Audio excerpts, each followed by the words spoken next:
Lelaki legendaris. Bab 121-130. Seekor binatang pasukan khusus. Semua orang memucat ngeri saat menyebut pasukan khusus. Pasukan khusus berada di bawah yurisdiksi distrik militer Jazona. Tujuan pasukan khusus bukan untuk menangkap tetapi untuk membunuh penjahat. Oh tidak, kita dalam masalah. Itulah pikiran pertama Josephine. Aku sangat terkutuk. Saya tidak percaya Jonathan berani menolak penangkapan dan menembak wakil kepala polisi. Apakah dia memiliki keinginan mati? Apa kau sudah gila, Jonathan? Apakah Anda tahu apa yang Anda lakukan? Setelah menyerang petugas polisi, apakah Anda menolak penangkapan? Kamu bukan kucing dengan 9 nyawa. Bentak Josephine saat amarah berkobar di dalam dirinya. Dia tidak repot-repot menyembunyikan kekecewaannya pada Jonathan. Dia benar-benar mengecewakan. Saya pikir dia setidaknya akan berubah sedikit setelah 3 tahun, tapi dia masih sama. Terbukti, kebiasaan lama sulit dihilangkan. Dia tidak pernah berpikir 2 kali dan bertindak sembarangan. Kali ini, bahkan keluargaku terseret ke dalam kekacauannya. Dia sangat percaya diri, karena 4 pengawal Asura didirikan olehnya. Bahkan, pasukan khusus berada di bawah yurisdiksi 4 pengawal Asura. Jika mereka berani mengambil tindakan terhadap saya, mereka akan hancur. Kamu gila, tidak bisa diselamatkan. Wajah Josephine menjadi pucat saat dia bergetar karena marah. Tidak pernah terlintas dalam benaknya bahwa Jonathan akan membuat keributan besar di reuni kelas. Dia tidak hanya memukuli putra wakil kepala polisi, dia bahkan menyerang petugas polisi dan menolak penangkapan. Dia juga melepaskan tembakan ke arah wakil kepala polisi tanpa rasa takut akan nyawanya sendiri. Jonathan, aku benar-benar minta maaf. Itu semua salahku. Saya minta maaf karena menyebabkan masalah. Bahkan orang bodoh pun akan menyadari beratnya masalah, apalagi tanya. Bagaimanapun, pasukan khusus dikerahkan, menyegel nasib Jonathan. Ini tidak ada hubungannya denganmu. Aku hanya tidak suka dia menindasmu. Jonathan menjawab, menatap Nick dengan acuh tak acuh, yang bersembunyi di belakang ayahnya. Apakah dia pikir dia bisa melakukan apapun yang dia mau hanya karena ayahnya adalah wakil kepala polisi? Kamu bocah, jangan terlalu terburu-buru, kiamat akan datang untukmu, kata Nick, mengatupkan rahangnya karena marah. Pasukan khusus telah dipanggil, Jonathan akan segera mati, jadi bagaimana jika dia pandai bertarung? Dia bukan tandingan selusin senapan. Oh, tapi kupikir kiamat akan datang untukmu, balas Jonathan. Dia kemudian mengabaikannya dan menoleh ke Tanya. Apakah dia mantan pacarmu? Dia bertanya dengan lembut. Tanya menjawab dengan anggukan. Dia tidak berani melirik ke arah Nick. Jelas, Nick telah membuatnya sangat trauma sehingga dia bahkan tidak berani memandangnya. Mengapa kamu begitu takut padanya? Tanya Jonathan. Alih-alih pergi, dia memulai percakapan santai dengan Tanya. Kilatan kesedihan muncul di wajah Tanya. Seluruh tubuhnya mulai gemetar seolah-olah dia sedang mengingat kenangan menyakitkan dari masa lalu. Jika Anda tidak ingin berbagi, tidak apa-apa. Jonathan tahu apa yang dia pikirkan. Mungkin itu adalah masa lalu yang menyakitkan yang tidak bisa dia ungkapkan kepada semua orang. Itu bukan rahasia, jawab Tanya. Dia menggigit bibirnya dan menghembuskan napas berat. Dia adalah binatang buas yang tidak pantas disebut laki-laki. Kembali ketika kami berkencan, saya menemukan dia selingkuh. Alih-alih bertobat, dia memukuli saya dengan kasar, mematahkan 3 tulang rusuk saya. Saya bahkan menderita gegar otak yang serius. Setelah itu, dia tidak mengizinkan saya untuk meninggalkannya. Saya harus melaporkan kepadanya keberadaan saya secara detail setiap hari. Dia juga memasang kamera pengintai di rumah saya untuk memantau setiap gerakan saya. Bahkan jika saya ingin membeli minuman di luar, saya harus melaporkannya kepadanya. Jika ada tindakan saya yang membuatnya kesal, dia akan menjadi gila dan memukuli saya. Suatu kali, dia mengikat saya dan menyiksa saya selama 3 hari berturut-turut. Tanya menjadi sangat emosional saat air mata mengalir di pipinya. Saya masih menderita insomnia kronis. Setiap kali saya tertidur, saya akan dihantui oleh masa lalu. Aku bahkan tidak bisa tidur siang karena takut dia mengganggu mimpiku. Saya tidak ingin mengingat bagaimana dia menyiksa saya saat itu. Kekerasan dalam rumah tangga. Jonathan akhirnya menyatukan 2 dan 2 setelah mendengar penjelasan Tanya. Pantas saja Tanya trauma melihat Nick. Siapapun akan bereaksi sama jika mereka berada di posisinya. Kenapa kamu tidak menelepon polisi? Seseorang berteriak di kerumunan. Panggil polisi. Apakah polisi akan membantu saya? Tanya menangis. Ayahnya adalah wakil kepala polisi. Setelah saya membuat laporan polisi, saya ditahan selama seminggu, tetapi tidak terjadi apa-apa padanya. Saya disiksa dan diserang selama seminggu penuh. Tidak mungkin aku akan meminta bantuan polisi lagi. Yang saya inginkan hanyalah menjauh darinya selama sisa hidup saya. Jika saya tidak melarikan diri dari Jazona saat dia pergi, dia masih akan menyiksa saya sampai hari ini. Tiba-tiba, kakinya lemas seolah-olah dia telah menghabiskan energinya karena menangis. Dengan suara kecil, gumamnya, setelah menjauh dari Jazona selama beberapa tahun, kupikir aku tidak akan bertemu dengannya dengan mudah, tetapi binatang buas itu muncul di hadapanku beberapa hari setelah aku kembali. Omong kosong, dia menyemburkan sampah. Itu tidak benar. Nick segera membela diri. Jangan dengarkan dia. Saya tidak pernah melakukan itu. Dia gila. Wanita gila. Jika kamu terus menyemburkan omong kosong dan menuduhku, aku akan merobek mulutmu. Jauhi dia, seru Jonathan, melirik Nick dengan peringatan. Yang terakhir langsung mundur beberapa langkah dan bersembunyi di belakang ayahnya seperti pengecut. Dia bahkan tidak berani menunjuk ke arah Jonathan. Cukup, Tania. Berhenti bicara, Josephine menarik Tanya yang emosional ke dalam pelukannya untuk memberinya pelukan yang menenangkan. Dia AB** start yang pantas mati. Josephine. Tanya menangis dalam pelukannya. Melihat itu, kerumunan di sekitar mereka mau tidak mau menembakkan belati ke arah Nick. Nick dengan cepat menyangkal tuduhan Tanya. Jangan dengarkan dia. Dia pasti sudah gila untuk mengada-ada. Tak satu pun dari kata-katanya yang benar. Namun demikian, tidak ada yang percaya padanya, karena Tanya terisak-isak di depan umum. Sebelum dia bisa mengatakan apa-apa lagi, gemuruh keras terdengar dari jauh. Melawan penangkapan 5 mobil polisi sedang membuka jalan bagi sebuah truk militer di belakang mereka. Tentara bersenjata muncul di depan mata, ekspresi mereka suram dan menakutkan. Pasukan khusus ada di sini. Pemandangan yang mengkhawatirkan menyebabkan para tamu terkesiap kaget. Oh, mereka ada di sini. Seru lelaki parubaya itu kegirangan saat melihat mobil polisi dan truk militer. Kakinya tidak lagi goyah saat dia berdiri dan berlari menuju mobil polisi.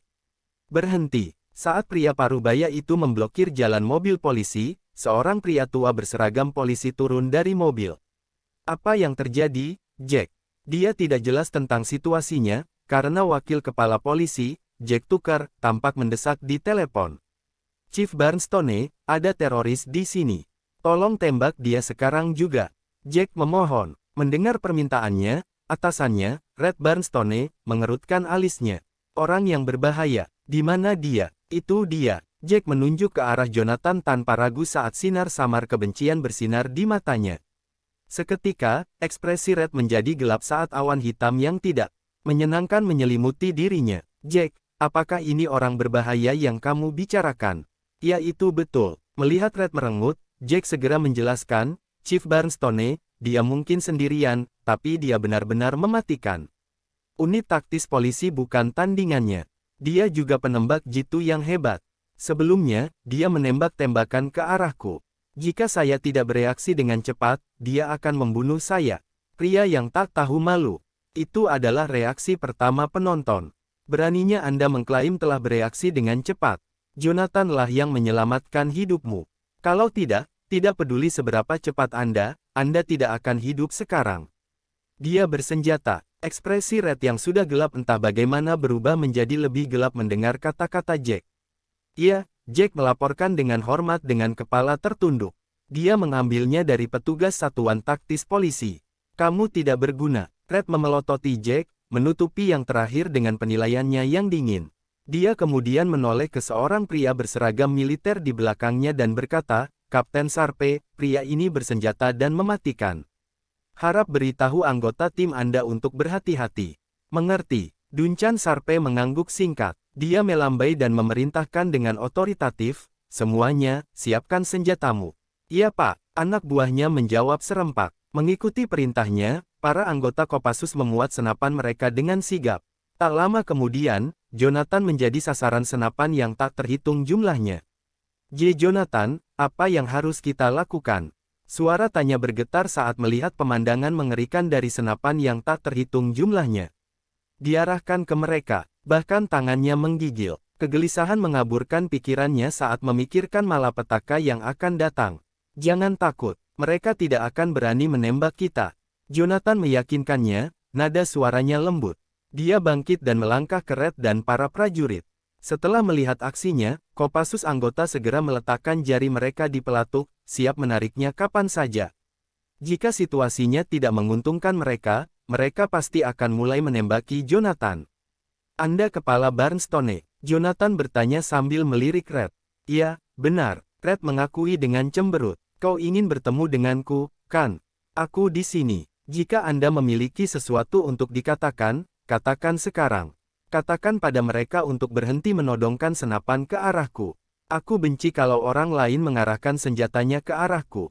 Jawab Jonathan, alisnya menyatu karena tidak senang. Hal yang paling saya benci sepanjang hidup saya adalah orang lain menodongkan pistol ke arah saya. Tidak, jangan lakukan itu. Sebelum Red bisa mengatakan apa-apa, Jack buru-buru menyela, Chief Barnstone, jangan lupa dia bersenjata.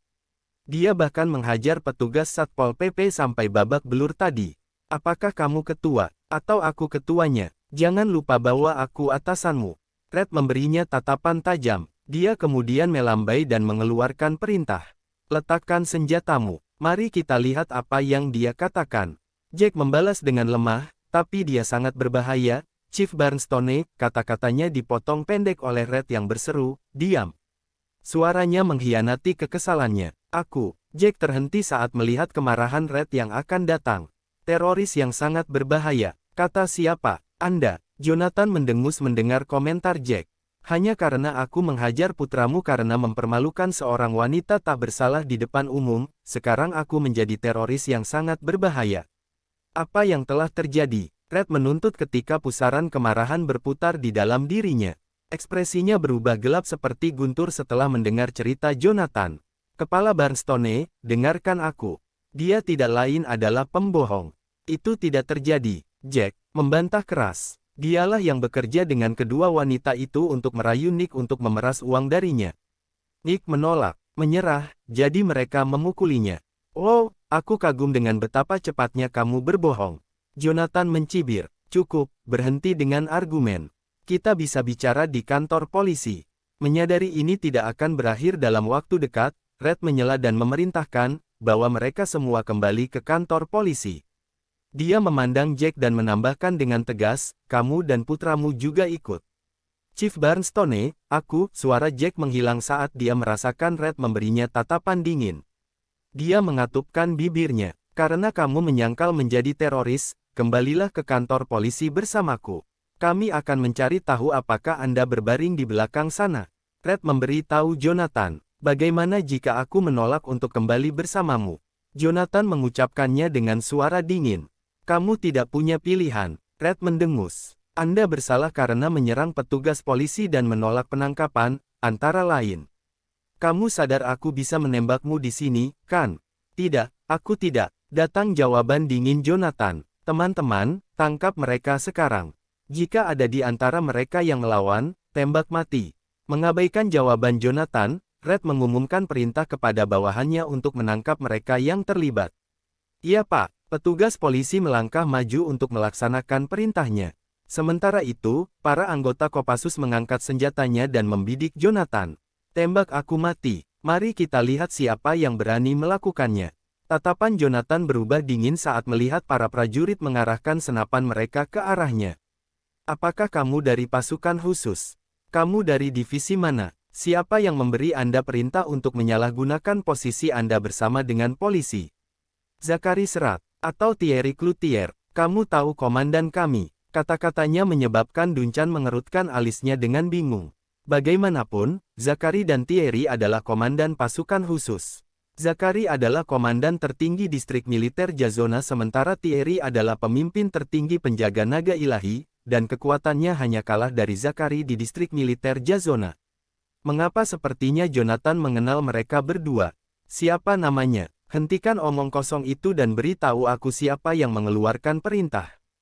Jonathan memberinya tatapan tidak sabar. Saya ingin tahu siapa yang membuat Kopassus mendengarkan perintah polisi. Pasukan khusus berada di bawah yurisdiksi distrik militer Jazona, dengan penjaga naga suci sebagai atasan mereka. Pasukan khusus tidak berada di bawah administrasi kepolisian, karena keduanya berada di bawah sistem yang berbeda. Tidak ada yang memberi kami perintah, jawab Duncan. Kami datang ke sini atas permintaan Chief Barnstone. Mau tidak mau dia bertanya-tanya siapa Jonathan itu, karena tidak ada seorang pun di negara bagian Jazona yang berani berbicara kepada pasukan khusus dengan nada memerintah seperti itu, apalagi memanggil Zachary dan Thierry dengan nama mereka. Jadi kamu bertindak sendiri, ya? Kata Jonathan, ekspresinya dingin. Panggil penanggung jawab pasukan khusus.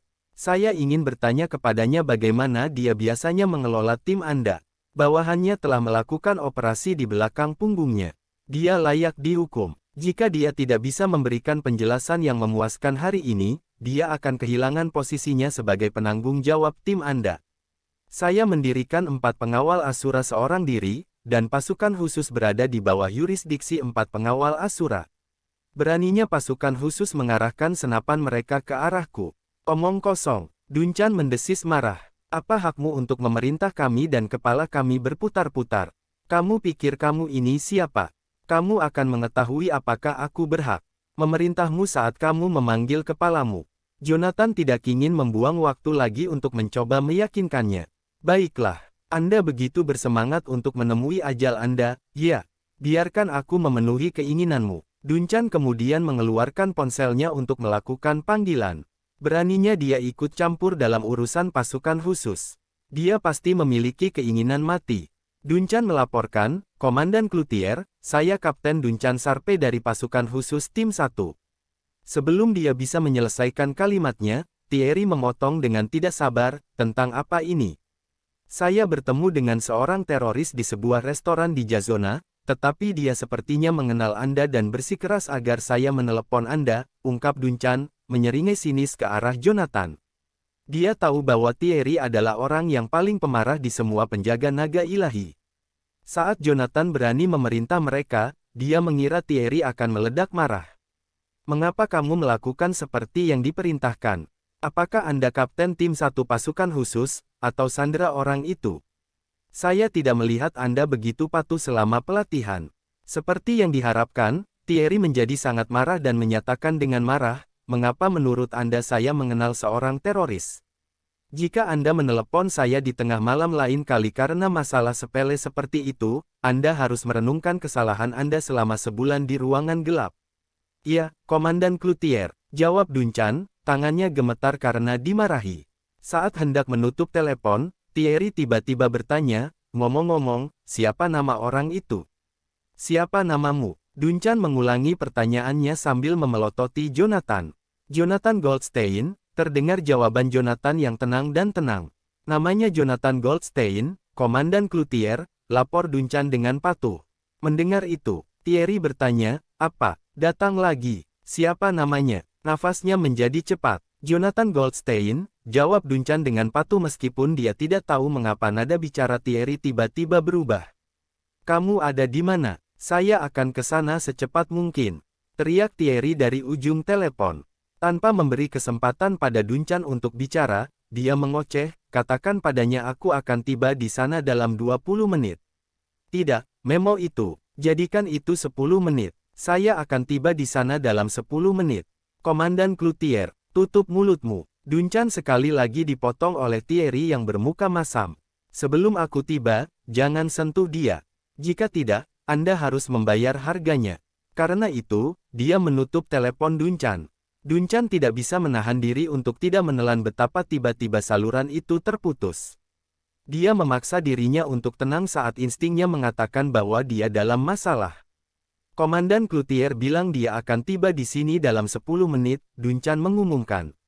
Setelah mengantongi ponselnya, Duncan mengamati Jonathan, berharap menemukan petunjuk dari ekspresinya.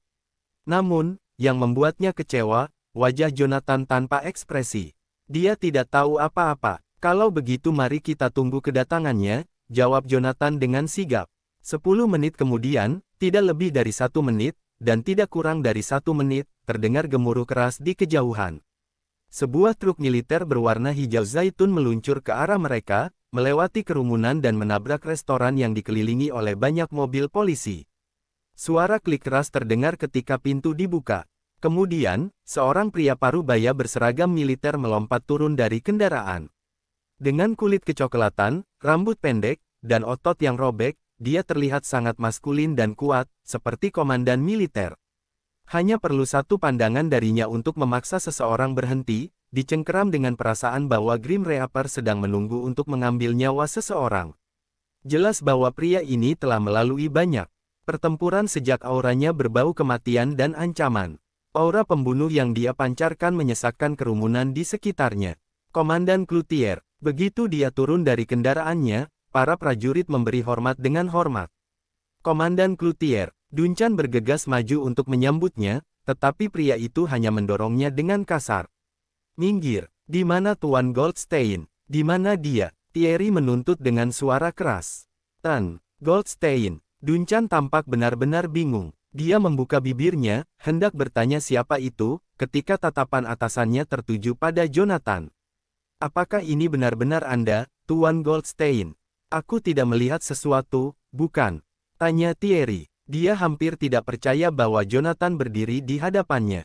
Apakah saya sedang bermimpi? Sudah setahun sejak terakhir kali aku bertemu dengannya. Ya, Thierry sudah setahun penuh tidak bertemu Jonathan. Setelah mengalahkan musuh dan memulihkan kedamaian dunia, dia menghilang dari pandangan. Tidak ada yang pernah melihatnya sejak itu.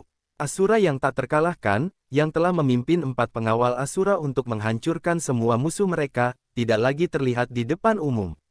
Berlututlah, kau tidak melihat apa-apa, jawab Jonathan, menatap Thierry yang ragu tanpa ekspresi. Ini aku, Goldstein. Dalam sekejap, mata Thierry memerah saat dia berlutut di depan Jonathan dengan bunyi gedebuk. Salam, Pak. Thierry Cloutier dari penjaga naga suci di distrik militer Jazona siap melayani Anda. Saya belum melihat Asura selama setahun penuh. Beberapa mengatakan dia kehilangan nyawanya di medan perang, dan beberapa mengatakan dia pensiun dan hidup dalam pengasingan di pegunungan. Sejak pensiun, dia berhenti mencampuri urusan duniawi. Saya tidak pernah percaya rumor itu. Memang, Thierry tidak pernah percaya pada rumor tersebut, karena Asura sendirian memimpin mereka untuk menaklukkan dunia. Seseorang sekuat Asura tidak akan mati di medan perang. Dia menganggap semua rumor itu tidak masuk akal. Melihat dia berlutut membuat semua orang terdiam. Semua orang berkedip tak percaya, terutama Duncan dan bawahannya. Mereka bertanya-tanya apakah mereka melihat sesuatu. Apakah kita berhalusinasi? Apakah anjing teratas dari pengawal naga ilahi, orang kedua di distrik militer Jazona, yang hanya berpangkat di bawah Raja Perang, berlutut di depan seorang pemuda berusia 20-an? Bagaimana ini mungkin? Dia bahkan tidak pernah berlutut di hadapan Raja Perang. Tetap berlutut, perintah Jonathan dengan nada sedingin es. Lihat apa yang dimiliki pasukan khusus berubah menjadi di bawah kepemimpinan Anda. Mereka punya nyali untuk mengarahkan senapan mereka ke arahku. Apa? Mata Thierry terbuka lebar karena terkejut. Mereka menodongkan senjatanya padamu. Mereka pasti gila. Sekelompok orang bodoh kurang ajar. Beraninya mereka mengarahkan senapan mereka ke Asura. Hanya perlu satu pukulan dari Asura untuk memusnahkan mereka. Siapa yang mengarahkan senjata mereka ke Tuan Goldstein? Keluar sekarang juga. Thierry menoleh ke bahunya, tatapannya menyemburkan api. Dia tidak repot-repot menyembunyikan kemarahannya. Komandan Cloutier, itu aku. Akulah yang mengeluarkan perintah itu. Duncan tidak punya pilihan selain melangkah keluar dan mengakui kesalahannya. Lagi pula, dialah yang membawa orang-orangnya ke sini dan memerintahkan mereka untuk mengarahkan senjata mereka ke Jonathan. Tidak ada orang lain yang bisa disalahkan. Kau yang memberi perintah. Beraninya kamu. Thierry menembak Duncan dengan pandangan bermusuhan sebelum mengeluarkan pistol dari pinggangnya dan mengarahkannya ke kepala Duncan. Aku bisa menembakmu di kepalamu sekarang. Duncan langsung berkeringat dingin karena tindakan Thierry yang tiba-tiba.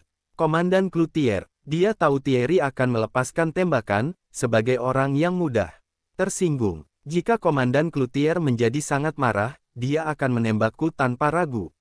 Komandan Cloutier, ini salah paham, Duncan buru-buru menjelaskan, wajahnya pucat pasi. Kepala Barnstone yang menelepon saya dan meminta bantuan pasukan khusus untuk menangkap seorang teroris. Saya hanya mengerahkan pasukan atas permintaannya. Omong kosong, Tuan Goldstein bukan teroris, teriak Thierry dengan marah. Dia sangat marah sehingga dia hampir menembak bawahannya yang bodoh. Jonathan Goldstein lah yang memimpin 4 pengawal Asura untuk menaklukkan dan menyatukan Canaya. Bagaimana dia bisa menjadi teroris? Saya tidak tahu teroris yang mereka tuduh adalah Mer. Goldstein, jawab Duncan, matanya memerah. Sebagai kapten tim 1 pasukan khusus, dia tidak pernah dimarahi dengan kasar. Sayangnya, dia tidak berani membalas Thierry. Aku akan memberimu pelajaran saat kita kembali. Thierry menyatakan, menjepitnya dengan tatapan layu. Dia kemudian menoleh ke Jonathan dan bertanya dengan hati-hati, Mer. Goldstein, bolehkah saya tahu apa yang terjadi di sini? Bagaimana menurutmu? Jonathan memberinya tatapan dingin. Mengapa kamu bertanya kepadaku alasan mengapa penjaga naga ilahi mengarahkan senjata mereka ke arahku? Thierry, jika saya tidak puas dengan cara Anda menghadapi situasi ini, Anda akan kehilangan posisi Anda sebagai komandan penjaga naga ilahi. Kemasi barang-barang Anda dan enyahlah. Thierry meminta maaf tanpa henti. Saya benar-benar minta maaf, Tuan Goldstein. Itu salahku karena tidak mengawasi mereka. Saya bersedia menerima hukuman apapun. Dia tidak berani membela diri, karena itu memang kelalaiannya. Tidak perlu menjelaskan lebih jauh. Dia siap dihukum. Potong omong kosong itu. Saya akan memberi Anda 10 menit untuk menangani ini. Saya tidak punya waktu untuk disia-siakan. Jonathan memberinya tatapan dingin. Tanpa penundaan lebih lanjut, Thierry bangkit dan melangkah ke Red. Chief Barnstone, saya berhak mengetahui kebenarannya. Komandan Cloutier, bisakah kita membawa ini ke kantor polisi? Terdengar jawaban Red. Ekspresinya menjadi gelap, karena merasa malu ditanyai oleh Thierry di depan umum. Tidak, Thierry langsung menolaknya. Apakah Anda tidak mendengar Tuan Goldstein? Aku hanya punya 10 menit. Katakan saja padaku apa yang terjadi. Red terdiam. Pipinya terbakar karena malu. Komandan Cloutier, bahkan jika Anda adalah penanggung jawab dari penjaga naga ilahi, Anda tidak berhak menanyai saya. Polisi dan penjaga naga ilahi berada di bawah sistem yurisdiksi yang berbeda. Oh, aku tidak punya hak untuk menanyaimu. Bibir Thierry membentuk garis keras saat ekspresinya berubah menjadi kemarahan. Akan kutunjukkan siapa bosnya di sini. Karena itu, dia memberi perintah singkat. Teman-teman, bawa mereka kembali ke markas kita. Iya Pak, para prajurit menyerbu ke depan untuk menangkap mereka seperti yang diceritakan. Mereka tidak mengindahkan posisi Red dan Jack, Kapolri dan Wakil Kepala Polisi, karena mereka terikat kewajiban untuk mematuhi semua perintah. Komandan Cloutier, apa ini? Ekspresi Red menjadi kabur atas perintah Thierry. Apa hak pengawal naga ilahi untuk menangkapku? Jangan beri aku omong kosong itu. Aku akan memberimu 1 kesempatan terakhir. Akankah Anda, atau tidakkah Anda akan menumpahkan kebenaran? Thierry memperingatkan dengan nada mengancam. Bahkan jika Kingston Warhol ada di sini, saya akan menangkapnya karena menyinggung Tuan Goldstein, apalagi Red Barnstone, yang hanya kepala polisi. Aku akan mengungkapkan semuanya. Sambil menggertakkan giginya, Red memaksa dirinya untuk menelan penghinaan itu. Komandan Cloutier, saya akan melaporkan ini kepada Gubernur, Kingston Warhol. Terserah, datang jawaban acuh tak acuh Thierry. Kamu punya 1 menit. Lagi, Jack, beritahu dia apa yang terjadi, kata Red, menoleh ke belakang. Memelototi Jack, dia tidak bisa tidak mengutuk mantan dalam hati karena menyebabkan semua masalah. Itu semua salah Jack sehingga aku dipermalukan di depan orang banyak. Saya menerima telepon bahwa beberapa orang terlibat perkelahian di sini. Orang yang menelepon malah tangannya dipatahkan oleh pelakunya. Itu sebabnya saya membawa unit taktis polisi ke sini untuk menangkap pelakunya, jawab Jack ketika otot di rahangnya berkedut. Hingga saat ini, dia bersikeras menyalahkan Jonathan. Setelah saya tiba, bukannya bekerja sama, pelakunya melawan penangkapan dan menyerang kami. Dia bahkan mengambil pistol dari salah satu petugas Satpol PP dan melepaskan tembakan ke arah saya sebagai bentuk peringatan. Uter Bulls *T. Thierry meraung, mempersingkat penjelasan Jack. Menolak penangkapan. Apa hak polisi untuk menangkap Ten Goldstein? Siapa yang memberimu hak untuk melakukan itu? Dia memukuli seseorang, jadi polisi berhak menangkapnya. Desak Jack. Selama saya bersikeras bahwa Jonathan yang mengambil tindakan terlebih dahulu, saya memiliki kesempatan untuk selamat dari cobaan itu. Kalau tidak, semuanya akan berakhir buruk. Potong omong kosong itu. Aku akan bertanya padamu untuk terakhir kalinya. Apa yang telah terjadi? Thierry menuntut dengan tidak sabar. Beraninya dia mengklaim bahwa Tuan Goldstein terlibat perkelahian. Tidak ada yang akan percaya itu. Banyak nyawa telah hilang di tangan Asura selama bertahun-tahun.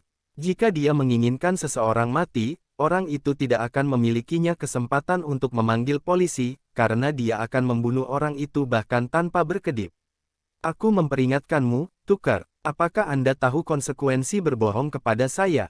Thierry bertanya dengan nada peringatan. Aku tidak berbohong. Jack menolak untuk menyerah. Jadi kamu menolak untuk mengungkapkan kebenaran, ya? Thierry tidak ingin membuang waktu lagi di sini dan segera meninggikan suaranya. Teman-teman, bawa dia kembali. Iya Pak, para prajurit mengerumuni Jack dan mengikatnya sebelum menyeretnya ke truk militer. Dia bahkan tidak memiliki kesempatan untuk memprotes. Thierry Cloutier, saya akan melaporkan masalah ini kepada gubernur. Anda dikutuk. Red berteriak marah saat melihat Jack dibawa ke truk militer. Jack adalah wakil kepala polisi. Jika Thierry menangkapnya sebelum saya, ini akan menjadi tanda hitam dalam karir saya. Bagaimana saya bisa keluar dan menghadapi dunia setelah situasi yang memalukan ini? Sayangnya, Thierry tidak menghiraukannya. Saat itu, Duncan, yang sudah lama tidak mengatakan apa-apa, angkat bicara, Komandan Cloutier, jangan lupakan orang ini. Dia menunjuk ke arah Nick. Siapa dia? Thierry mengerutkan alisnya. Putra Jack Tucker, jelas Duncan. Dia memelototi Nick, yang tampak pucat karena tuduhannya. Dialah yang menelepon polisi. Tuan Goldstein hanya memukulinya setelah dia menggoda wanita muda yang tidak bersalah. Kapten Sharpe, bagaimana bisa? Red merengut sedih. Jangan salahkan aku, Kepala Barnstone. Wakil kepala polisi Anda yang berlebihan, jawab Duncan, suaranya meneteskan rasa jijik. Saya tidak bodoh untuk memihak mereka sekarang. Pengalaman saya sangat berguna. Bahkan petinggi pengawal naga ilahi pun tunduk pada Jonathan. Wakil kepala polisi bukan apa-apa. Dia yang menelepon polisi. Thierry mengerutkan kening. Dia memandang Nick dan berseru, anak muda, kamu punya nyali untuk mempermainkan wanita muda yang tidak bersalah di depan umum, ya. Bawa dia kembali. Iya Pak. Para prajurit segera berbaris maju untuk melaksanakan perintahnya. Kamu tidak bisa menangkapku. Wajah Nick memucat saat melihat tentara datang untuknya. Apa hakmu untuk menangkapku? Saya tidak melakukan kesalahan apapun. Kami akan mencari. Tahu apakah Anda melakukan kejahatan di pangkalan militer? Thierry menyimpulkan, memutar matanya dengan putus asa. Biarkan aku pergi. Anda tidak bisa menangkap saya. Nick mencoba membebaskan dirinya, tetapi sosoknya yang ramping bukanlah tandingan anggota pasukan khusus. Ekspresi panik menutupi wajahnya saat dia mengalami kegelisahan yang tidak nyaman. Bam! Seseorang menendang perutnya, dan dia langsung berhenti meronta. Goldstein, yakinlah bahwa saya akan memastikan masalah ini ditangani dengan cara yang memuaskan.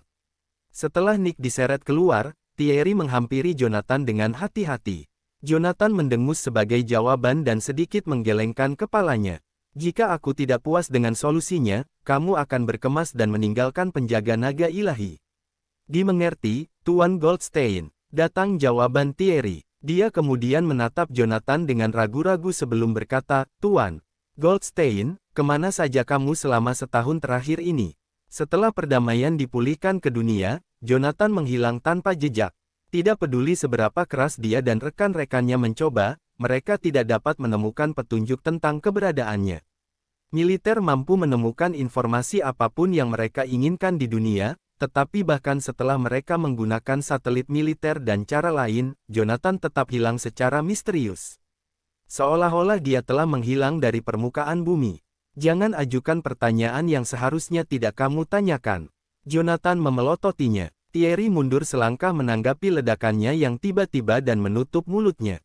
Melihat reaksinya, Jonathan menambahkan, jika kamu sebebas itu, disiplinkan penjaga naga ilahi. Jika saya melihat penjaga naga ilahi membantu polisi tanpa alasan, maka mereka tidak perlu ada lagi. Ya, Tuan Goldstein, jawab Thierry, wajahnya memucat ketakutan. Jika penjaga naga ilahi dibubarkan karena kelalaianku, Zachary pasti akan mengulitiku hidup-hidup. Juga, menurutku Red Barnstone tidak pantas menjadi kepala polisi, kata Jonathan tenang. Dia melirik Red, yang berdiri agak jauh. Katakan pada Kingston untuk memilih kandidat lain untuk posisi itu. Jika dia bertanya tentang itu, katakan padanya bahwa itu adalah keputusanku. Ya, Tuan Goldstein. Thierry langsung berdiri tegak. Kamu bisanya sekarang. Jonathan memberikan lambaian meremehkan seolah-olah dia sedang mengejar seekor lalat. Ya, Tuan Goldstein. Aku akan pergi sekarang. Thierry memberinya hormat sebelum berbalik menghadap para prajurit. Kamu diberhentikan. Perintahnya. Mengikuti perintahnya, para anggota Kopassus masuk ke dalam kendaraan dengan tertib. Raungan keras bergema di udara saat mesin meraung hidup, dan truk militer itu melaju pergi, meninggalkan jejak debu di belakangnya. Tepat setelah truk militer meninggalkan tempat kejadian, Duncan yang berada di kursi penumpang melontarkan pandangan ingin tahu ke arah Thierry. Komandan Cloutier, bolehkah saya tahu siapa Tuan Goldstein? Mengapa Anda begitu menghormatinya? Nyatanya, itu deskripsi yang terlalu ringan. Sebelum Jonathan, Thierry begitu penurut dan bersikap jinak seperti anak domba, seperti yang dilakukan Duncan di hadapan Zachary. Jelas bahwa dia takut pada Jonathan. Bahkan ketika Thierry bertemu dengan Zachary di pangkalan militer, dia tidak seperti budak ini. Jaga mulutmu, jangan bertanya tentang sesuatu yang seharusnya tidak Anda lakukan. Thierry menembak Duncan dengan tatapan tajam, membungkamnya. Saat kita kembali ke markas, kunci dirimu di ruangan gelap selama sebulan. Bawa juga bawahan Anda yang bergabung dengan Anda dalam operasi ini. Ingatlah untuk merahasiakan kejadian hari ini. Jika ada di antara kalian yang membocorkannya, kalian akan dihukum karena membocorkan rahasia militer.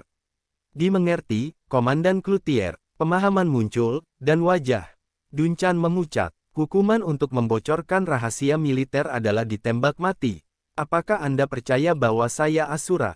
Di pintu masuk restoran, mobil polisi dan truk militer tidak terlihat. Petugas satuan taktis polisi dan Red menyelinap diam-diam ketika Jack dan Nick diseret. Pergi. Penonton yang tersisa hanya menatap pemandangan itu dengan bingung. Itu dia. Bukankah mereka mengatakan Jonathan adalah seorang teroris? Bahkan Kopassus dikerahkan, tetapi wakil kepala polisi akhirnya ditangkap. Bahkan Komandan Thierry Cloutier, yang tampaknya merupakan tokoh militer yang kuat, berlutut di hadapan Jonathan. Ayo pergi. Karena Nick telah ditangkap, sudah waktunya bagi mereka untuk pergi. Jonathan tidak suka orang banyak yang menatapnya. Seolah-olah dia binatang di kebun binatang. Oke, Josephine mengangguk. Dia menepuk punggung tanya dengan nyaman. Tidak apa-apa sekarang, tanya. Jangan takut, Nick telah ditangkap. Tidak ada yang bisa menyakitimu sekarang.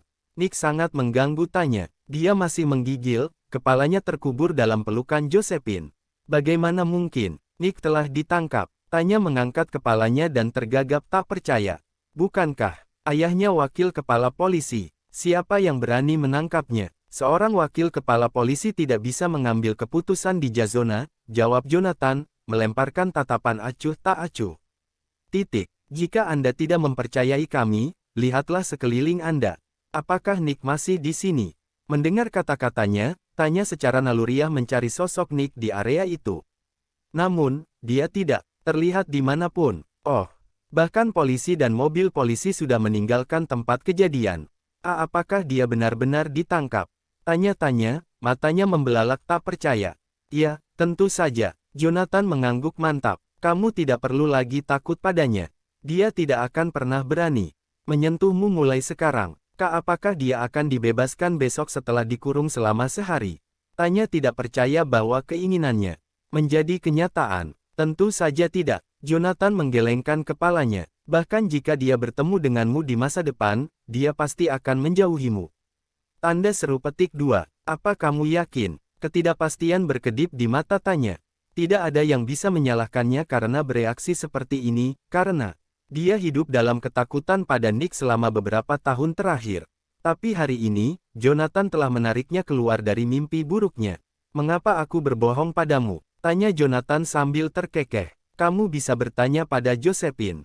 Tidak mungkin aku berbohong kepada istriku. Josephine, Tanya menoleh untuk melihat Josephine, matanya mengkhianati kecemasannya. Itu benar, dia mengatakan yang sebenarnya. Meskipun Josephine penuh dengan pertanyaan, dia menahan keinginan untuk menanyakannya sekarang. Sebaliknya, dia menepuk kepala tanya dengan lembut. Start itu baru saja ditangkap. Jangan khawatir, itu benar. Anda tidak berbohong. Start itu telah ditangkap.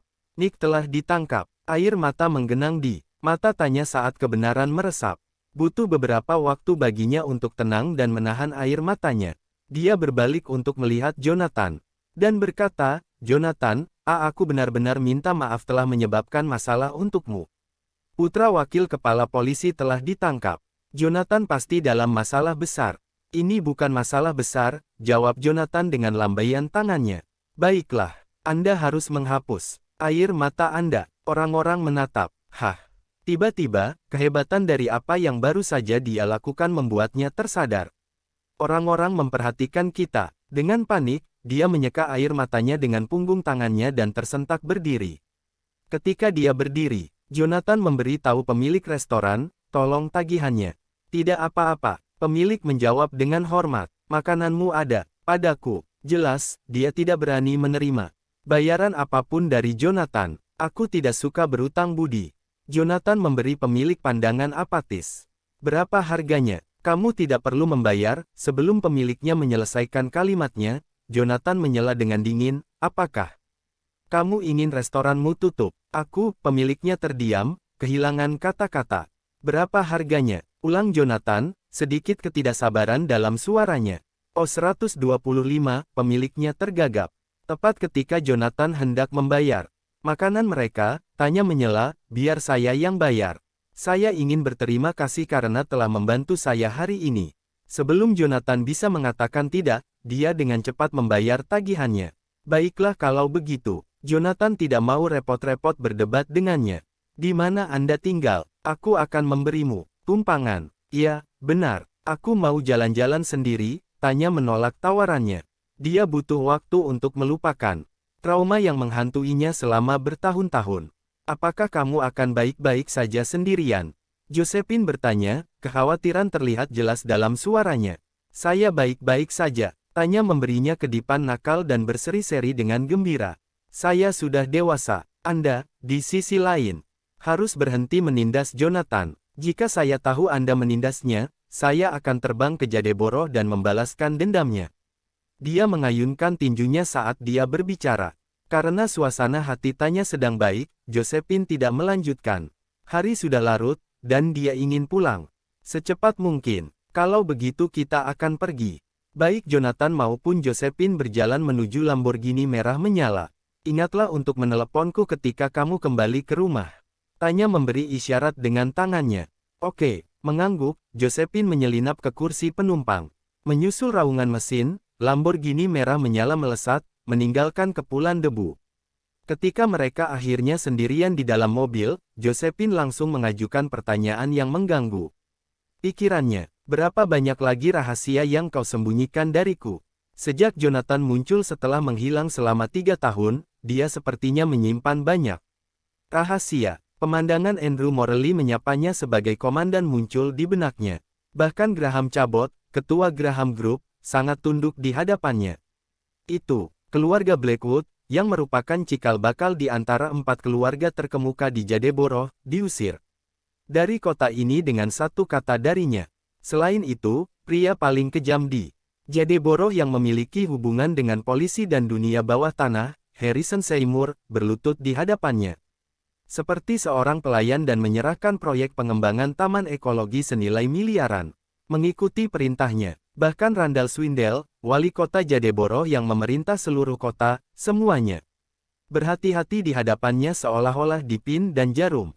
Hari ini, anjing teratas dari pengawal naga ilahi, Thierry Cloutier, harus berlutut dan memanggilnya sebagai Tuan Goldstein dengan sopan. Apa yang sebenarnya terjadi dalam 3 tahun terakhir? Berapa banyak rahasia yang disimpan Jonathan dariku? Dia sadar bahwa dia tidak tahu apa yang telah dialami Jonathan selama 3 tahun terakhir. Kau tidak tahu banyak tentangku, jawab Jonathan. Dia menatap Josephine dengan tatapan suam-suam kuku. Dan bertanya, jika aku memberitahumu bahwa aku Asura, apakah kamu akan percaya padaku? Percayalah, Jonathan, seriuslah. Josephine tidak bisa menahan diri untuk tidak menatapnya. Dengar, aku tahu kamu tidak akan percaya padaku. Jonathan terkekeh melihat alis Josephine yang berkerut. Aku sudah memberitahumu sebelumnya, kan? 3 tahun lalu, Zachary dan saya melakukan penaklukan. Saat itulah saya bertemu Thierry. Saat itu, dia hanyalah seorang prajurit biasa. Kemudian, saya menyarankan kepada Zachary bahwa dia mampu mengambil alih penjaga naga ilahi, dan Zachary menerima saran saya. Karena itu, dia berutang budi padaku. Petik 2. Apa yang dikatakan Jonathan benar, sampai batas tertentu. Saat pertama kali mengenal Thierry, yang terakhir ini memang seorang prajurit biasa. Namun, bukan dia yang membuat saran itu, Zachary lah yang menyarankan Thierry untuk memimpin pengawal naga ilahi. Jonathan adalah orang yang mendirikan 4 pengawal Asura, jadi tanpa persetujuannya, Thierry tidak akan bisa memimpin pengawal naga suci. Benar-benar, Josephine menatapnya dengan ragu. Jika Thierry Cloutier berutang budi pada Jonathan, mengapa dia berlutut di hadapan Jonathan? Mengapa aku berbohong padamu? Jonathan terkekeh dan mengusap hidung Josephine dengan penuh kasih sayang.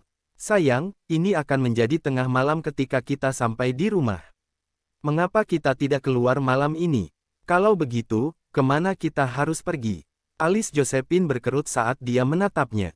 Hotel, tentu saja. Jonathan berdeham karena malu. Akan terlambat ketika kita kembali ke rumah. Semua orang pasti sudah tidur. Bagaimana jika kita membangunkan mereka? Kita bisa mendapatkan kamar di hotel dan berbagi ranjang yang sama. Kau yakin tidak ingin mengganggu mereka? Josephine memutar matanya dengan putus asa. Jelas apa yang ada dalam pikiran Jonathan. Tentu saja, jawab Jonathan. Jika kamu tidak percaya padaku, kita bisa memiliki selimut terpisah.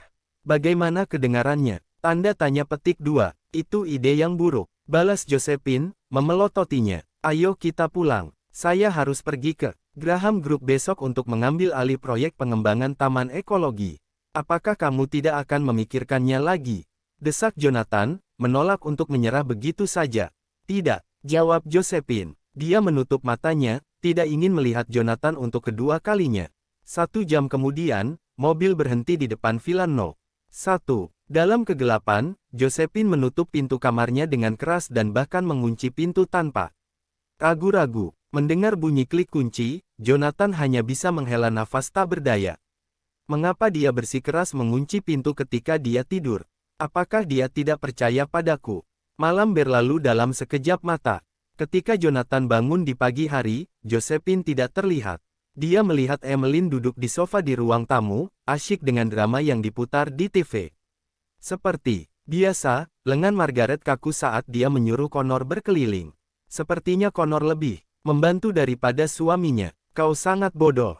Apakah kamu tidak tahu cara mengepel lantai? Lihatlah dirimu, orang tua bodoh. Keberadaanmu saja berfungsi untuk membuang makanan. Benar-benar idiot yang tidak berguna. Saat itu pagi-pagi sekali, tetapi Margaret sudah sangat marah. Dia menunjuk ke arah Connor dan menegurnya dengan keras, tetapi Connor hanya membungkuk tanpa mengucapkan sepatah kata pun. Adapun Emmeline, tampaknya dia tidak menyadari penderitaan ayahnya. Dia menundukkan kepalanya dan menggulir ponselnya dengan santai, sesekali melirik TV. Jelas, dia sudah terbiasa dengan pertengkaran orang tuanya yang sering. Alis Jonathan menyatu karena ketidaksenangan saat melihatnya. Dia kemudian melangkah keluar dari mansion. Apa yang kamu lihat? Saat Connor menatap sosok Jonathan yang mundur, Margaret menariknya. Telinga dalam kemarahan. Jika kamu cukup mampu membeli mobil sport dan rumah besar seperti Jonathan, aku tidak perlu membentakmu setiap hari. Kalian berdua pecundang, tapi kenapa dia seberuntung ini? Bagaimana? Dia mengenal Raja Perang. Bagi Margaret, Jonathan hanya beruntung bisa mengenal Raja Perang. Tanpa dukungan Zachary, dia bukan siapa-siapa. Dia hanya menantu keluarga Smith. Setelah meninggalkan Villa No. 1, Jonathan menelepon Graham. Tak lama kemudian, panggilan tersambung. Tan Goldstein, Graham menyapa dari ujung telepon. Apakah kamu masih di Jadeborough? Jonathan bertanya. Ya, aku masih di sini. Apakah Anda membutuhkan saya, Tuan Goldstein? Ada sedikit kegembiraan dalam suara Graham. Saya tidak percaya dia menelepon saya secara pribadi. Pilih tempat untuk kita bertemu dan bicara, kata Jonathan. Dia telah menyetujui Graham Group untuk bekerja sama dengan keluarga Smith dalam proyek Taman Ekologi, jadi dia perlu memberitahu Graham tentang hal itu. Meskipun Graham Group sekarang miliknya, Graham adalah orang yang mengelola perusahaan. Saat ini saya sedang berada di sebuah kafe di kota. Haruskah saya mengirim sopir saya untuk menjemput Anda? Atau haruskah aku mendatangimu? Graham bertanya dengan suara rendah. Beri aku alamatnya, aku akan pergi ke sana sekarang. Menutup telepon, Graham mengirim Jonathan alamat kafe. Jonathan memanggil taksi dan menuju kafe di kota. Kafe tempat Graham tidak berada di pusat kota. Nyatanya, itu di gang kecil, sedikit terpencil. Mustahil untuk melihat kafe jika seseorang tidak cukup memperhatikannya. Tan Goldstein. Saat Jonathan turun dari taksi, Graham sudah menunggunya di depan kafe. Mengapa kamu memilih lokasi terpencil seperti itu? Jonathan memberinya pandangan ingin tahu sebelum melirik papan. Nama, Cafe Twinkle, itu nama yang bagus. Saya ingin berada jauh dari kota yang ramai, jawab Graham dengan senyum canggung. Setelah mereka masuk ke kafe, Jonathan menyadari bahwa itu cukup kosong. Tidak banyak pelanggan di dalam. Namun, dekorasi di kafe tersebut memberikan suasana yang hangat dan romantis. Jelas bahwa pemiliknya adalah seorang gadis muda. Kafe ini biasanya kosong, tidak banyak pelanggan di sini. Graham memimpin Jonathan saat memperkenalkan kafe kepadanya, tapi pemiliknya baik. Tidak hanya dia cantik, tapi dia juga orang yang ramah. Dia juga suka membaca buku. Oh, sepertinya Anda tidak di sini untuk minum kopi. Apakah Anda di sini untuk mengadili dia? Jonathan meliriknya, membaca buku. Hentikan aksinya. Cukup jelas dia ada di sini untuk pemiliknya. Iya. Graham terbatuk ketika senyumnya berubah menjadi lebih canggung. Tan Goldstein, jangan menggodaku. Aku tidak semudah itu. Mengapa saya harus merayunya? Cukup dengan kepura-puraanmu. Aku tidak tertarik dengan kehidupan cintamu. Jonathan menyatakan. Melihat betapa malunya Graham, dia langsung ke topik. Saya ingin berbicara tentang kolaborasi antara Graham Group dan keluarga Smith. Oh, silakan, Tuan Goldstein. Ekspresi Graham berubah muram saat menyebut bisnis. Tepat setelah dia mengucapkan kata-kata itu, pintu kamar pribadi mereka didorong terbuka. Jebakan. Selanjutnya, seorang wanita dengan gaun putih panjang masuk. Dia tampak agak muda, tampaknya berusia 20-an. Rambut panjangnya dengan santai menutupi bahunya, membuatnya sangat elegan. Bisakah saya mengambilkan minuman untuk teman Anda, Tuan Cabot? Wanita itu hanya berdiri di depan pintu dengan bijaksana tanpa mengganggu mereka. Mendengar itu, Graham menoleh ke Jonathan. Minuman apa yang ingin Anda minum, Tuan Goldstein? Air biasa saja sudah cukup, jawab Jonathan santai. Dia tidak terlalu suka minuman yang merangsang seperti kopi dan sejenisnya. Tentu, wanita itu mengangguk mengiyakan. Tepat ketika dia hendak mendorong membuka pintu, dia secara tidak sengaja melihat sekilas wajah Jonathan. Untuk sesaat, dia jatuh kesurupan dan secara refleks memanggilnya, "Bos, bos." Pidato itu membawa Jonathan kembali ke 4 tahun lalu dalam sekejap. Sudah bertahun-tahun sejak terakhir kali saya mendengar seseorang memanggil saya seperti itu. Ketika dia melirik ke belakang untuk melihat wanita itu, secercah kejutan melintas di matanya. Pohon willow, mengapa kamu di sini? Ini benar-benar kamu, bos. Wanita itu, Willow Yandal, akhirnya yakin bahwa dia tidak salah. Orang setelah Jonathan mengenalinya. Kalian berdua berkenalan. Graham kaget saat melihat Jonathan ternyata kenal dengan pemilik kafe tersebut. Mempertimbangkan identitasnya, mengapa dia berkenalan dengan pemilik kafe sederhana? Iya, Jonathan mengangguk mengiyakan. Dia dulunya adalah karyawan saya, tetapi perusahaan saya kemudian bangkrut dan bahkan berhutang banyak. Setelah mengeluarkan gaji terakhir mereka, saya tidak pernah melihat mereka lagi. Willow adalah karyawan perusahaan yang dia mulai selama usaha bisnisnya 4 tahun lalu. Tetapi dia kehilangan kontak dengannya setelah bangkrut. Aku tidak pernah menyangka akan bertemu dengannya di sini. Kamu punya perusahaan. Sok tertulis di seluruh wajah Graham. Dia bahkan punya perusahaan, dan bahkan bangkrut. Ini terdengar seperti fantasi. Iya, Jonathan mengangguk dengan acuh tak acuh sebelum mengalihkan pandangannya kembali ke Willow. Oh ya, aku ingat. Saat itu kamu kembali ke kampung halamanmu, bukan? Bagaimana Anda datang untuk membuka kafe? Yah, aku ingin kembali ke kampung halamanku saat itu, tetapi orang tuaku mendesakku untuk menikah segera. Setelah aku kembali, karena kesal, saya pergi dan memulai bisnis dengan puluhan ribu. Mengingat masa lalu, Willow hanya bisa menghela nafas. Sayangnya, aku tidak cocok untuk bisnis. Sudah 4 tahun, namun saya bahkan tidak bisa membuka kafe saya. Setelah bertahun-tahun, masih setengah mati. Jika bukan karena Tuan Cabot sering menggurui kafe ini, saya khawatir kafe ini sudah lama bangkrut. Saat dia mengatakan itu, dia menatap Graham dengan tatapan bersyukur. Saya suka lingkungan di sini. Sedikit rasa malu muncul di wajah Graham. Ah, jangan bicarakan ini lagi. Setelah lama tidak bertemu dengan Anda, bos, saya pikir Anda telah meninggalkan Jadeboro. Willow mau tidak mau mengarahkan pandangannya pada Jonathan. Saat itu, dia sangat sukses. Dia baru berusia 20-an, tetapi dia memimpin sebuah perusahaan dengan beberapa ratus karyawan dan berhasil mendorong nilai pasar perusahaan menjadi 100 juta. Hanya dalam setahun. Jika bukan karena kejadian itu saat itu, perusahaannya tidak akan bangkrut dan berhutang banyak, memaksanya untuk meninggalkan Jadeboro dalam awan aib. Saya memang meninggalkan Jadeboro, tetapi saya kembali.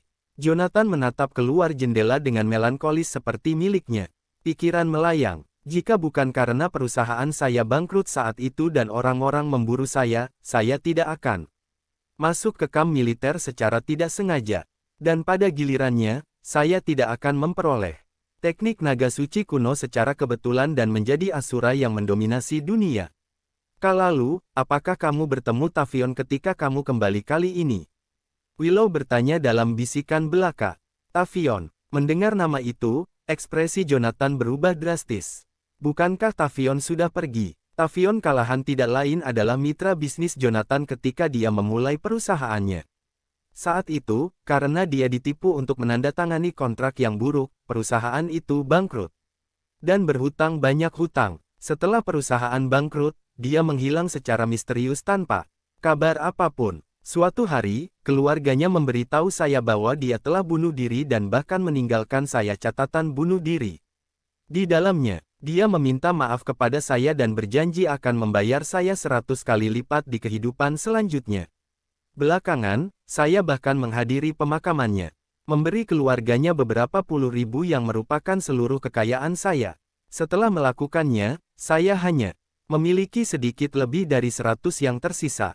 Tapi dari ucapannya, sepertinya Tavion masih hidup. Apakah kamu tidak tahu? Willow menganga ke arahnya dengan keheranan terukir di wajahnya ketika dia mendengar itu. Saat itu, saya pikir dia telah meninggal juga. Namun kemudian, saya mendengar bahwa dia tidak hanya hidup, tetapi juga miliknya. Bisnis juga berkembang. Desas-desus mengatakan bahwa kekayaan bersihnya telah lama melampaui miliaran. Dari siapa kamu mendengar itu? Tatapan Jonathan tiba-tiba menjadi dingin. Tavion masih hidup. Bagaimana mungkin? Saya melihat peti matinya diturunkan ke tanah dengan mata saya sendiri. Selama pemakaman saat itu, banyak orang mengatakan itu. Willow dengan hati-hati mencuri pandang ke arahnya. Selain itu, saya bahkan melihat wawancaranya di koran beberapa waktu lalu. Tunggu sebentar, bos. Aku akan pergi dan menemukannya untukmu. Setelah mengatakan itu, dia buru-buru meninggalkan kamar pribadi. Segera, dia kembali dengan membawa koran dan menyerahkannya kepada Jonathan. Dengar, bos, bukankah ini Tavion Callahan? Benar saja, itu Tavion. Meskipun dia telah berubah sedikit dibandingkan 4 tahun lalu, Jonathan masih mengenalinya dalam sekali pandang, tidak peduli perubahannya. Ini benar-benar dia. Lapisan es menyelimuti pandangan Jonathan.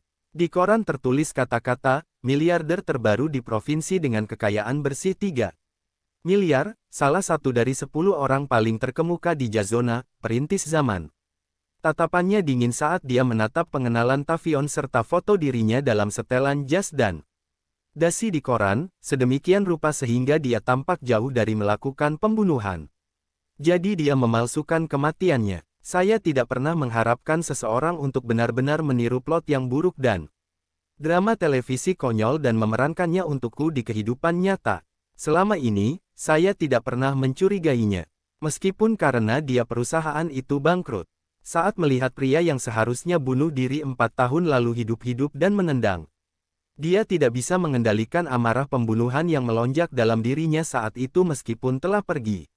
Berperang kemana-mana dan tidak asing dengan pertumpahan darah. Lagi pula, pria itu tidak hanya menerima wawancara dari berbagai media, tetapi dia melakukannya dengan sangat baik sehingga kekayaan bersihnya melebihi 3 miliar. Dari tampilan hal-hal, kontrak buruk saat itu bukanlah jebakan yang digali untuknya tetapi terutama untuk saya. Apakah kamu baik-baik saja, bos? Ketakutan langsung melanda Willow pada tatapan musim dingin di matanya. Tuhan yang baik, ini benar-benar menakutkan. Selama bertahun-tahun, saya belum pernah melihat tatapan yang membatu seperti itu.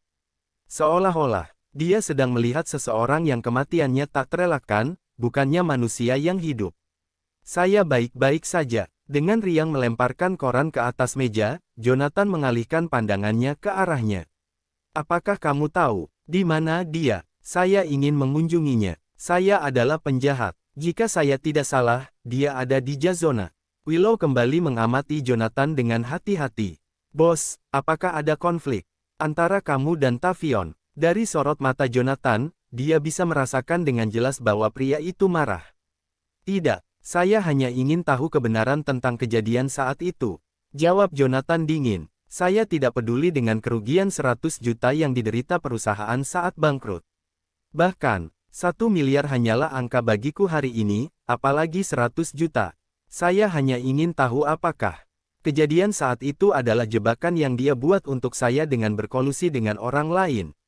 Hal yang paling saya benci dalam hidup saya adalah pengkhianatan, terutama ketika orang yang mengkhianati saya adalah orang yang paling saya percayai. Haruskah saya minta seseorang menyelidiki alamatnya, Tuan Goldstein? Graham tampaknya telah merasakan sesuatu dari kata-katanya. Bukan hanya Willow, karena bahkan dia merasakan getaran di punggungnya karena tatapan dingin pria itu. Iya, Jonathan mengangguk. Saya ingin jawabannya sesegera mungkin. Oke, saya akan meminta seseorang menyelidikinya segera. Ketika Graham mengatakan itu, dia mengangkat teleponnya dan menelepon tanpa penundaan sedetik pun. Luke, tolong selidiki seseorang untukku. Namanya Tavion Callahan, dan dia ketua Tavion Group. Selidiki perusahaannya dan juga alamatnya. Anda hanya memiliki 10 menit. Apakah itu jelas? Meskipun dia jarang berada di Chanaea dalam beberapa tahun terakhir, pengaruhnya di Jazona tidak bisa diremehkan. Lagi pula, Graham Group menjamur di seluruh Jazona beberapa tahun lalu.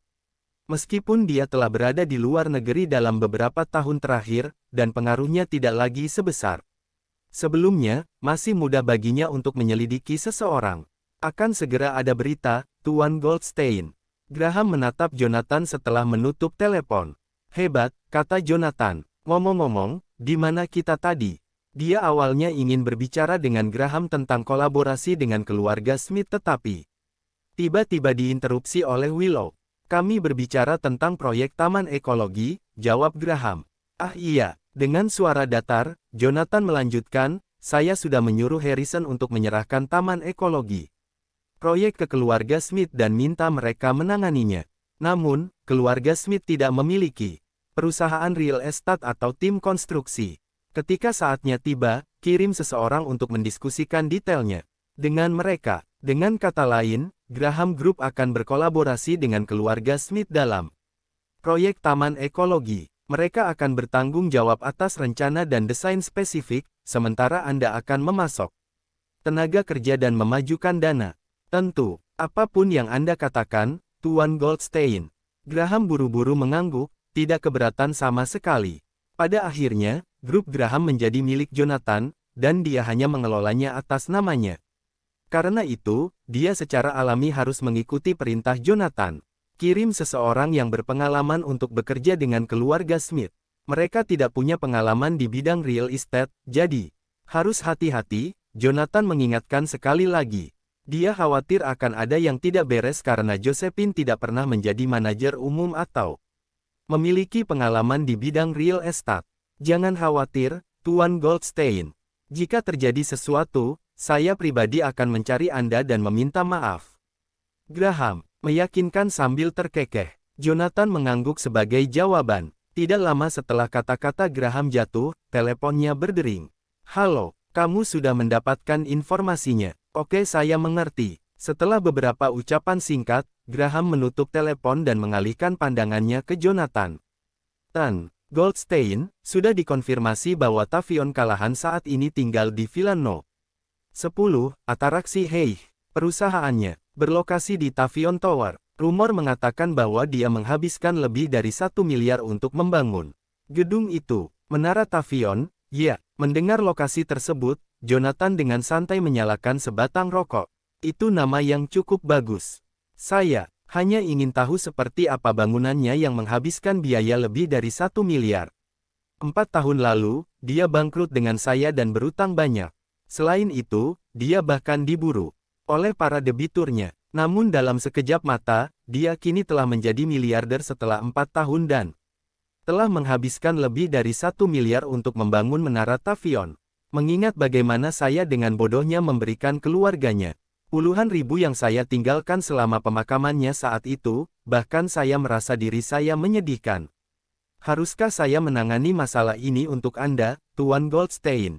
Tidak mungkin Graham tidak tahu bahwa orang bernama Tavion telah membuat marah pria itu. Tidak, terima kasih. Aku akan menanganinya sendiri. Berdiri, Jonathan mengingatkan, jangan lupakan semua yang saya katakan tadi. Karena itu, dia melangkah pergi. Aku akan mengantarmu, Tuan Goldstein. Graham buru-buru mengikutinya keluar. Tidak apa-apa, Jonathan menolak dengan tenang. Saat dia melangkah keluar dari kafe, rasa dingin masuk ke matanya tanpa peringatan. Beberapa menit kemudian, dia memanggil taksi dan menuju ke Jazona. Ketika supir taksi mendengar bahwa dia akan pergi ke Menara Tavion, dia tidak dapat menahan diri untuk tidak melirik Jonathan. Dan bertanya, apakah kamu bekerja di Menara Tavion, nak? Tidak, Jonathan menggelengkan kepalanya. Ah, kesalahanku, kalau begitu. Sambil tersenyum padanya, sopir taksi itu berkata, izinkan saya memberitahu Anda sesuatu. Pemilik Menara Tavion luar biasa. Saya mendengar bahwa dia baru berusia 20-an, tetapi dia sudah memiliki kekayaan bersih beberapa miliar. Juga, saya mendengar bahwa pembangunan Menara Tavion saja menelan biaya lebih dari 1 miliar. Katakan, bagaimana dia bisa begitu cakap padahal dia masih sangat muda? Beberapa miliar adalah jumlah yang sangat besar bagi seorang sopir taksi, dan dia bahkan tidak berani membayangkan memiliki uang sebanyak itu. Kau cukup berpengetahuan, komentar Jonathan dengan suara terpisah. Tentu saja, terkekeh, sopir taksi itu melanjutkan, saya bahkan mendengar bahwa dia dulu punya bisnis di Jadeboro. Beberapa waktu kemudian, mitra bisnisnya ditipu untuk menandatangani kontrak yang buruk, yang menyebabkan kebangkrutan perusahaan. Juga dikabarkan bahwa karena rekan bisnisnya dia terlilit hutang. Jika bukan karena ketangguhannya yang dia lewati, mitra bisnisnya itu pasti sudah menghancurkannya sejak lama. Untuk cara berpikir saya, dia benar-benar sesuatu yang lain. Dia tidak hanya melunasi semua utangnya, tetapi dia bahkan memulai dari awal dan mendirikan grup Tavion dengan nilai pasar sebesar beberapa miliar. Jika putra saya setengah mampu seperti dia, saya tidak akan masih mengemudikan taksi di jalanan pada usia ini. Saat dia berbicara tentang Tavion, kecemburuan di wajahnya terlihat jelas. Sebaliknya, ekspresi Jonathan berubah menjadi lebih dingin ketika dia mendengar omongan berlebihan dari sopir taksi itu. Di mana kamu mendengar itu? Mitra bisnis Tavion menyabotase dia dan bahkan membuat dia dililit hutang. Belakangan, dia malah melunasi utangnya dengan ulet. Dengan kata lain, saya adalah penjahat yang menyebabkan perusahaan bangkrut saat itu dan bahkan meninggalkan setumpuk hutang di belakang saya. Ada dua pilihan. Saya mendengarnya dari pemilik Tavion Tower. Saya bahkan menonton wawancaranya televisi tahun lalu atau tahun sebelumnya, dan dia mengatakannya sendiri. Jawab sopir taksi dengan enteng. Ah, dia mengatakannya sendiri, ya. Mendengar itu, Jonathan tidak bisa menahan cibiran. Apakah kamu akan pergi ke Menara Tavion untuk wawancara kerja, nak? Sopir taksi tidak memperhatikan ekspresi dingin Jonathan dan terus mengobrol dengannya. Saya mendengar bahwa persyaratan untuk pekerjaan di sana cukup tinggi. Anda memiliki setidaknya gelar sarjana, ya. Saya pergi ke sana untuk mengunjungi pemilik menara Tavion, Tavion Callahan. Jonathan mengakui dengan suara singkat. Kamu kenal dia? Keterkejutan tampak di wajah sang sopir taksi saat mendengar Jonathan berkenalan dengan pemilik Tavion Tower. Wajahnya polos, dan dia tidak tampak seperti orang kaya. Saya tidak pernah berharap dia berkenalan dengan pemilik Tavion Tower. Iya, mencibir, Jonathan berkata, saya adalah rekan bisnis yang dia klaim telah menyebabkan dia bangkrut. Kunjunganku kali ini tidak lain adalah untuk menanyakan apakah dia membenciku karena telah membuatnya mengalami semua itu saat itu. Dalam sekejap, ekspresi pengemudi taksi berubah, dan wajahnya memerah. Dia ingin mengatakan sesuatu, namun kata-kata itu tersangkut di tenggorokannya. Meskipun demikian, Jonathan sedang tidak ingin mempedulikannya.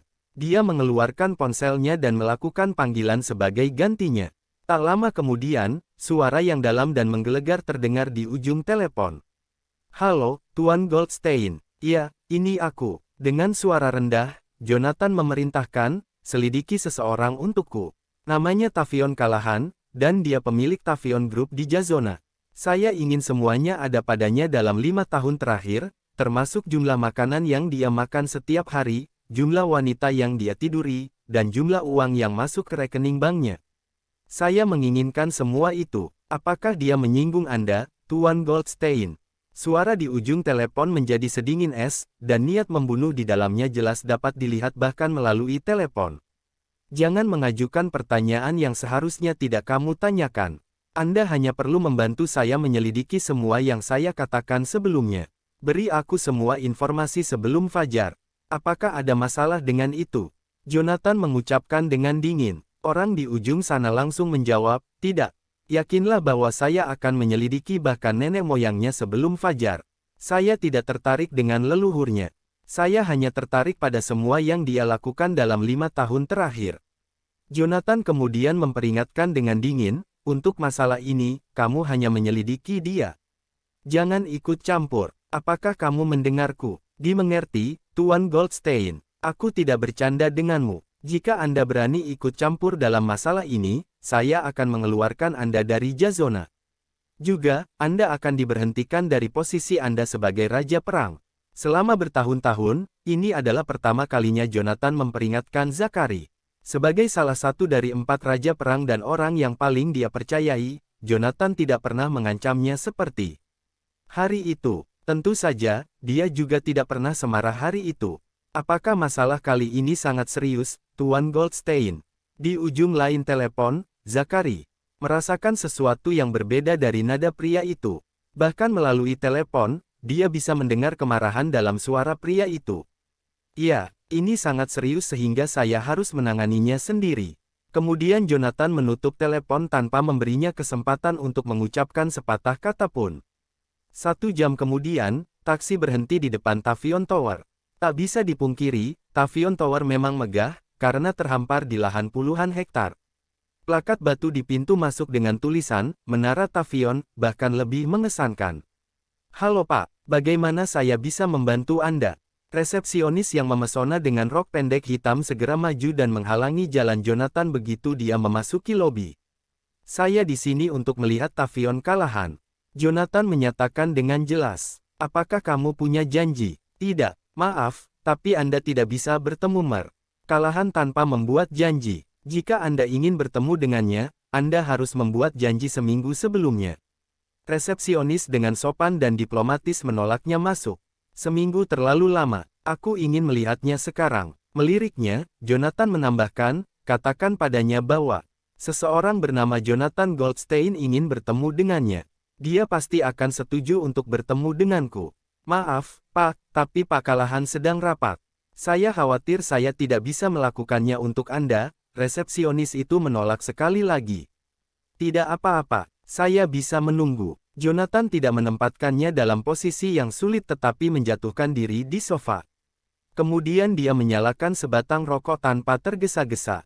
Karena saya datang ke sini hari ini, tentu saja saya tidak akan kembali dengan tangan kosong. Saat itu, resepsionis menatapnya. Dengan putus asa, Anda mempersulit saya, Tuan. Ada banyak sekali orang yang ingin melihat Pak Callahan setiap hari. Tanpa janji, dia tidak akan melihatmu bahkan jika kamu menunggu di sini sampai malam tiba. Aku sudah memberitahumu bahwa dia pasti akan setuju untuk bertemu denganku jika kamu memberitahunya namaku. Selanjutnya, Jonathan melirik penjaga keamanan yang perlahan mendekat sebelum dia mengangkat matanya ke arahnya dan memperingatkan, sebaiknya Anda tidak memprovokasi saya dengan metode seperti itu. Jika tidak, Anda pasti akan menyesalinya. Puan, Anda salah paham. Saat niatnya terungkap, resepsionis hanya bisa melambaikan tangan ke satpam dan memberi isyarat agar kembali ke pos masing-masing. Ketika mereka telah mundur, dia menoleh ke Jonathan sekali lagi dan menegaskan, Tuan, Anda benar-benar mempersulit saya. Jika aku benar-benar ingin mempersulit hidupmu, aku akan berdiri di depan pintu bosmu sekarang.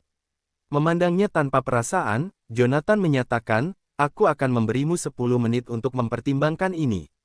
Entah Anda memberi tahu atasan Anda sesuai perintah saya, atau saya akan dengan paksa mendobrak pintu kantor atasan Anda. Ada dua opsi, tentukan pilihanmu. Puan, Anda, resepsionis itu sangat kesal sehingga wajahnya berubah menjadi topeng kemarahan. Tapi tepat ketika dia akan berbicara lebih jauh, beberapa pria kekar dengan setelan hitam dan kacamata hitam yang terlihat sangat mirip pengawal masuk ke lobi pada suatu saat. Di belakang beberapa pria kekar itu ada seorang pria berjas putih yang menonjol seperti ibu jari yang sakit. Callahan. Begitu resepsionis yang awalnya marah melihat pria berjas putih, dia segera menghilangkan kekesalannya dan memaksakan senyum profesional. Pria berjas putih itu mengakui dengan riang. Bahkan tanpa meliriknya, dia melewatinya. Namun, begitu pandangannya menyapu Jonathan dengan acuh tak acuh, dia membeku dan berhenti di jalurnya.